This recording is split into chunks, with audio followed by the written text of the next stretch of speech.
the lead. He's good when he's comfortable. He's good in the pocket when it's clean, and he's good when he's comfortable. He will not be this weekend. And if you want me to believe Green Bay can run through the playoffs, prove it to me this weekend, because I don't think they will. Aaron Rodgers this year has 26 touchdowns and 1 interception against everybody not named Tampa.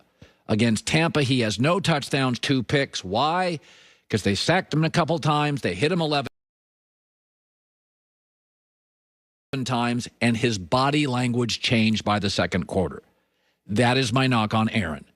Patrick Mahomes, his career now is defined by his ability to come from behind. That now defines his arm and his ability to be down big. Patrick Mahomes, 5-0 last year when trailing by 10-plus points. Patrick Mahomes has won 65% of his games when trailing. That is remarkable for a young quarterback. Aaron's a veteran. He's won only 47% of his games if he even ever trails by a 3-0 score. People forget what the Super Bowl was. Patrick Mahomes got hit 7 times. He got sacked 4 times by the 49ers. He had 2 picks and played poorly. Patrick Mahomes was rushed the entire Super Bowl, yet he had a great fourth quarter. I never see that with Aaron. So this weekend is going to be ugly. Russell Wilson, for a long time, defined himself by the ability to come from behind. Tom Brady has always defined himself in the Super Bowls by no touchdowns early, the best touchdowns late. This is going to be an ugly game for Green Bay because only one team has forced more picks than Tampa's defense, the Colts. And the Colts' defense is also allowing the lowest passer rating in the NFL. Aaron Rodgers has always been great on a sunny September day in a sports car with the roof down. He is the best, the coolest, the best. Get the SUV. It's raining sideways. It's not the same driver. So this weekend, go in ugly, because it'll be ugly. And there won't be a lot of 11-play drives, and you're going to have to make stuff up, and Aaron's going to get hit, and he's going to get sacked, and he's going to have bad throws. Go in ugly. Ben does it. Russell does it. Mahomes is defined by it. Do it. Here's another thing. I want to talk about this because Kevin Clark just did. And so my rule has always been, don't spend too much time criticizing college athletes. Maybe once you're like a Heisman winner or a star, you've been in college a while, you're like 22, 23, then I'll take a shot if you do something stupid. But, college basketball players, we pick these kids apart. They're like 18. Okay, they're 18. And even in college football, just, Trevor Lawrence now I could criticize. He's been in the spotlight. He's got a bunch of starts. He's a grown-up now. He's got his driver's license. He can go have a beer in college. I could criticize him now. But I was pretty tough on Baker Mayfield. And a lot of times when I do this, I've always said this.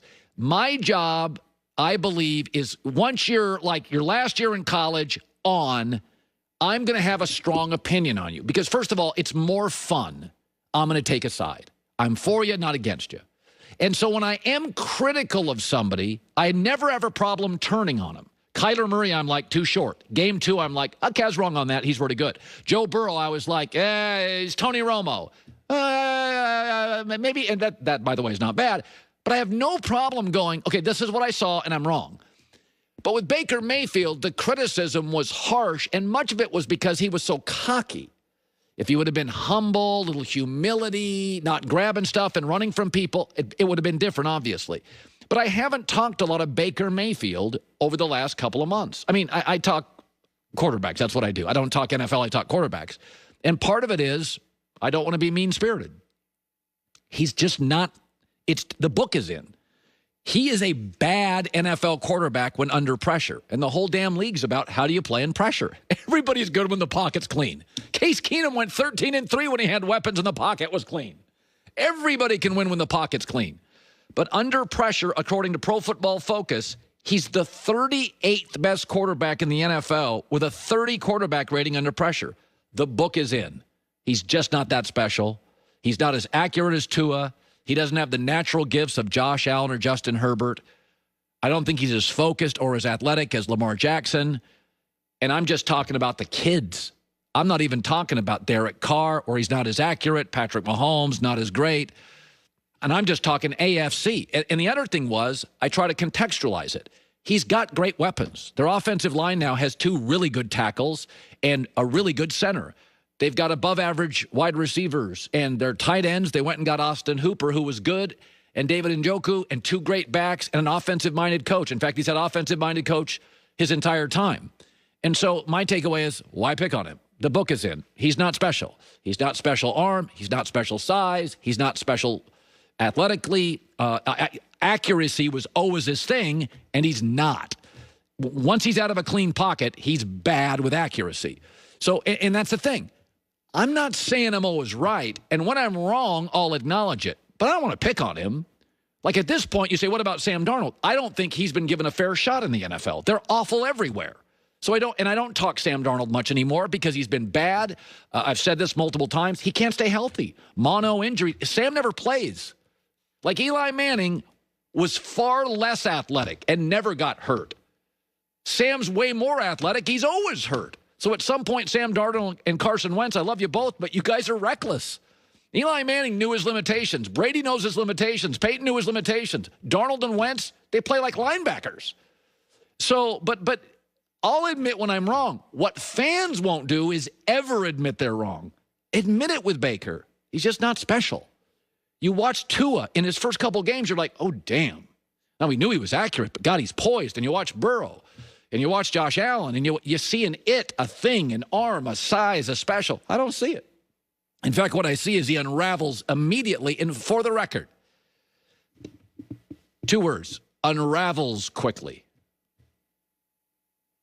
Who unravels quickly? People that are highly emotional. Wasn't that my knock on Baker in college? He kind of unraveled in crisis, sometimes with video. He unraveled quickly. You just become a heightened version of what you are in college. That's all pro sports is. It's just the same game, way faster and way harder. I've always said if you're a typist and you type 75 words a minute, and then somebody asks you to type 105 words a minute, you'd have to be pretty special to do it with as many mistakes or as few mistakes. Most people can't go 75 words a minute to 105 words a minute unless they're special. You make more.